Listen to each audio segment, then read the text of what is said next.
Yo, good day to everybody. Today is the 1st of May 2023, and this is going to be the part three of the English version of my Shafston story. So, as I told in the last version, last section number two, I was negotiating with the old lady about the house, and we had gone to a lawyer, and she had agreed that I could start.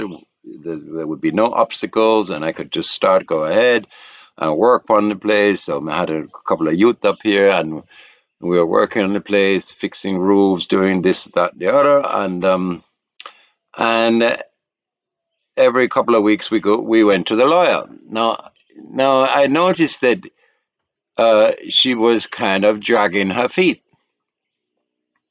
Every time she had some little reason why she don't want to sign the contract, and I may start getting a little suspicious, and I couldn't quite explain why she wouldn't sign the contract with me. Till one day, her lawyer pulled me on the side and said, "Boy, you better watch your back, man. I sell the place." Yeah, and I was fully shocked. Um, I confronted her then, and I said, "So how come she never tell me that?" And she said, "Oh, don't worry yourself. She talked to the buyer about it, and him say it's all cool. We can do what we I do up there, and so on." So she gave me the address from the buyer, and I jumped on a minibus and drove up to Kingston. Oh, I don't know. I guess with my drive, I don't know. Sure. Um, so I went up to Kingston to visit the man. He was a quite a big architect in Kingston, and I went to his office, and he was very, very nice. And he said, "Yes, no problem. Yes, he's not gonna live up there himself, and he would like to have some kind of business going on in there. So it suits him perfectly if me run the place, and we can maybe do a 50-50 on it, on the business." And so all seemed good. And he then also came down here. She had took a look, and he loved the work me was doing with the place, and so everything seemed good. And he had not the title had not was not ready, so he had made a down payment, and he was got his team, somebody to work on the title. So the title was working on, and at that time in the 90s, there was a very high inflation. And when the title was eventually ready, a year later, the dollar had just jumped from 1 to 10 to 1 to 20. And as the agreement had been signed in US dollars, $1 million, um, he suddenly ended up would have paid double that. And him saying, him can't manage that. And he went to the lady, but she refused to back out of the contract, and she refused to give him a break and a discount on the thing. So the whole thing fell apart. Now I was back in limbo, not knowing what to go on. So then me hear a next man buy the place. So, and that next man was not as friendly as the first one at all. He came up here one time with a crew of people when I was on a tour, and he took out like two doors out of the house. He was very rude and very thing, and he threatened me with throwing me out and so on. And so in the end, I just said, "Hey, why don't you sell me the place, sell me the house and some land around it?" And he eventually agreed to that. So we set up this contract, and he said, but he has one condition: it has to pay upfront. And boy, that was kind of hard for me because I didn't have the money at the time, and so I I begged my parents to lend me some money, and I had a good friend who lent me something too. So with their help now, I managed to get the funds together, and we signed the contract, and I was basically the proud owner of Shafston Great House. So the man had told me, in 2 years you will get the title. Yeah, and at the time I was terribly busy. I had a lot of guests, and time flew past, and things were happening. Guests were there all the time. I just had no head for nothing else than just running the place. And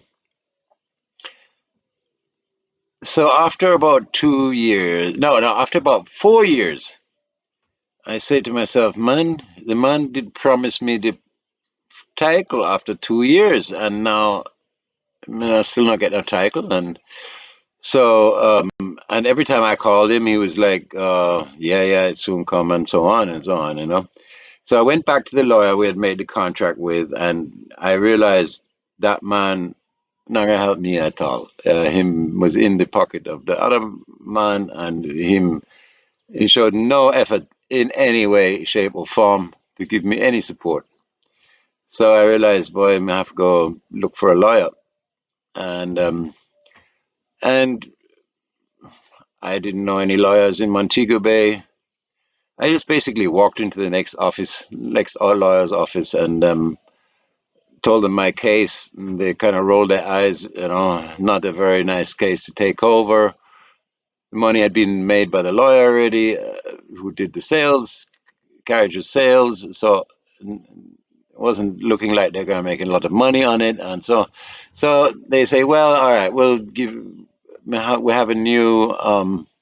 We have a lady who just started working for us, and she just come from law school, and she can take over the case. So I presented it to her, and told her what it was all about, and she agreed to um, take over the case. And little did we know that this was going to be a long, long, and hard struggle. And so she started writing the letter, and so and started gearing up on that. And he was basically not helpful at all. He was just dragging his feet, him not doing nothing at all. And then she eventually changed her law. She went to a different law firm, and she said, "But no, you don't worry, you'll get taken care of, um, all right, by my colleagues." And I said, "No, I'm not going to be taken care of at all by no colleagues. I'm going straight with you because I just trusted her. I just had that genuine, um, yeah, she just had that vibe, and I trusted her. And so she changed over into the next firm, and my opponent, he was giving her like lucrative deals all the time, always giving her land sale deals because he was buying and selling land all the time and so on. So he was giving her these deals, and he was basically trying to corrupt her and put her on his side. And but she stood fast. She was like, she always held to me. And one time him even say, boy, if you would have deal with me like you deal with Mr. Loman, I would have be happy, in frustration. So in the end we got a caveat on the title, and then one day he wasn't moving again, and I got so fed up, and I tried call him how many times, and he never respond. So I go to a stationery shop, buy one big placard, put right on it, the owner of this hotel is a crook and a criminal. I went to his hotel, went to the front desk, and I said, look at this placard. I'm standing right in front of the hotel. And I stood right in front of the hotel, right in the middle of Hip Strip, and was showing my placard. And boy, did the people laugh. The whole of the Hip Strip broke down laughing. And then one guy drove past and said, so what him do again now? And 5 minutes later, the lady from the front desk come shooting out, said, "Oh yeah, he's on the phone now. He wants to talk to you," and so on. And from then on, him realized him can't romp with me, and then things started moving. So next till the next part.